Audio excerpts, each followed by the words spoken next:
think before it could be termed infidelity, first, it has to be a committed relationship. Committed in the sense that it's heading somewhere. There's a goal. Not a secondary school child, in friendship with his fellow colleague, and he has other friends, and the lady will say, or the guy will say, I'm being cheated on. So at that stage, it's not cheating.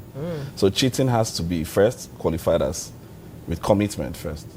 The second view I would say for what qualifies infidelity or cheating is, I'll be cultural in this aspect. It has to be between opposite genders, not the same gender. Okay. That's why I say I will be cultural. Cultural. Okay, yeah. Anyway, the It's Americans keeping it conventional. and the Americans and those are in the abroad, we argue with that because we're together, we've committed. We know cases of, but I like that. Let us bring it home. Yes, home to the cultural, Because, to the conventional. yes, This is where it concerns us. Some of us have been affected and afflicted by it, as in the spill, the red blood that pours on someone, either a friend, a relative, will spill on us. Because we are the ones that sit down with them when the tears plenty to give hugs. We are the ones that sometimes make phone calls to the partners in, you did this, that's why she did this. We are the ones that say, speak truth to the issues. She knows you've gone this far. Just tell her sorry, she wants to hear. So let me speak for some first-hand cases, because I've heard decision, discipline, I've had commitment. So the mind has a strong role to play in stuff like this. Sure it does. Before we had you dapper gentlemen come to us on the set, Patience and I were chatting, and we got to a point where we agreed that maturity is integral in any form of anything that will grow and thrive, and maturity comes with forgiveness. There are many people who will forgive when truth and honesty is brought into the conversation. If either party even wants to have a conversation, what we find now is after the fact, there's hardly admittance to guilt or to wrongdoing. So sometimes we progress beyond the action. We are going to what next? And it can be, what do you want? If you did this, are you willing to have a conversation about it?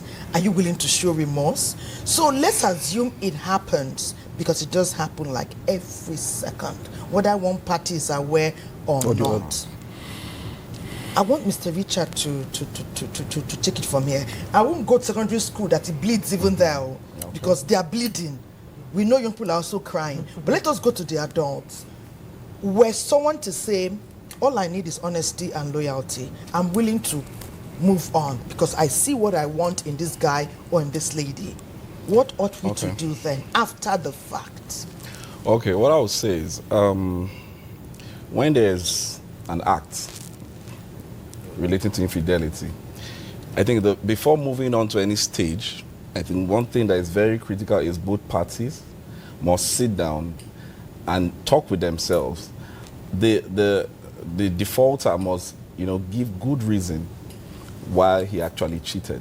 It's very important. It's not just something you skip to forgive me and all that.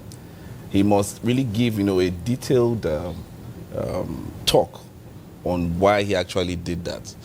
That will even tell you whether the relationship is going to forge ahead or not, before we even talk of forgiveness. Because if, for instance, maybe it's a family that is struggling financially, and maybe the man or woman that's a defaulter says, oh, I did this because I was struggling financially, or I did this for the money, and the other partner knows that he cannot meet up with those needs, he can be rest assured that it's going to happen again. So forgiveness in this aspect doesn't even come. So the fundamental cause or reason for he or she to go out should be discussed. And it's only when that is seen, if for instance, distance is a problem, and the partner says, oh, because you were long gone, I struggled with that. And this other partner is ready to come, closer, and, give more attention. But if that partner has already booked maybe his or her flight to the US and is going to be there for 6 months, I can assure you it's going to happen again. Yeah. So I think the most important thing before we talk about the open conversations and taking responsibility, the defaulter needs to take responsibility, knowing fully well that he needs to put extra effort you know, in that relationship. You said he.